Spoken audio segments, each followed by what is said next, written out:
Here's an expanded and more detailed version of the story for you. In a galaxy far, far away, on a glittering, jewel-like planet called Lumina, there lived a young alien named Zog. Lumina was unlike any world you could imagine. Its skies shimmered with hues of pink and blue, and constellations waltzed across the heavens. The air was filled with the soft, melodic chimes of crystal trees swaying in the stardust breeze. But even in this magical place, Zog felt different. Zog was not like the other alien children who were emerald green and had smooth, round heads. He was a vibrant shade of purple, with tiny, star-shaped freckles that glowed whenever he was excited or curious.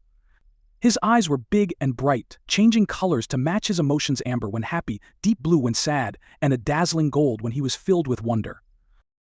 One night, as the twin moons of Lumina cast a silvery light over the landscape, Zog lay in his hovering bed and stared at the ceiling of his room, which was painted with scenes of galaxies and supernovas. No matter how hard he tried, sleep eluded him. His heart raced with a restless desire for adventure, and his eyes flickered from a calm teal to a glowing pink, signaling his longing.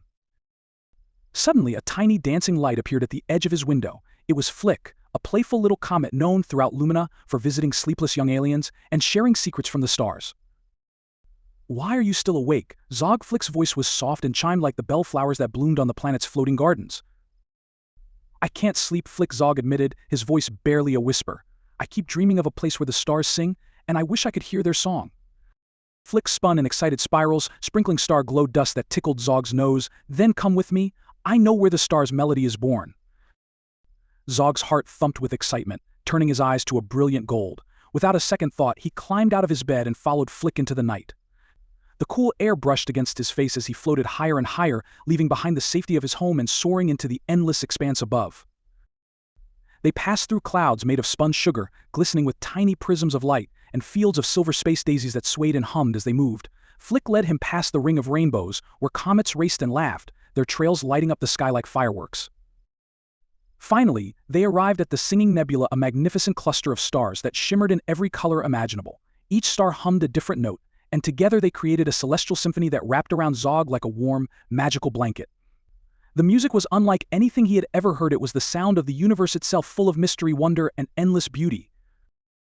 Zog's eyes softened to a deep, contented lavender as he let the stars' song fill him from head to toe. Tears of pure joy welled up and glistened like tiny diamonds on his cheeks. "Thank you," Flick. Zog whispered, his voice breaking with awe. The comet sparkled and nuzzled his cheek, its glow a comforting light in the vastness of space. As the star's melody faded into a gentle lullaby, Flick guided Zog back through the rainbow-ringed sky and past the crystal trees of Lumina. When they reached his home, Zog climbed back into his bed, his heart still resonating with the echoes of the celestial song. The last thing Zog remembered before drifting off into a deep, peaceful sleep was the sound of the stars singing and the feeling that he was not so different after all. He was a part of this universe, a universe filled with songs, stories, and adventures just waiting to be discovered. And so, whenever Zog felt restless or lonely, he would close his eyes, and the memory of that night would carry him into dreams as sweet and bright as the Singing Nebula itself.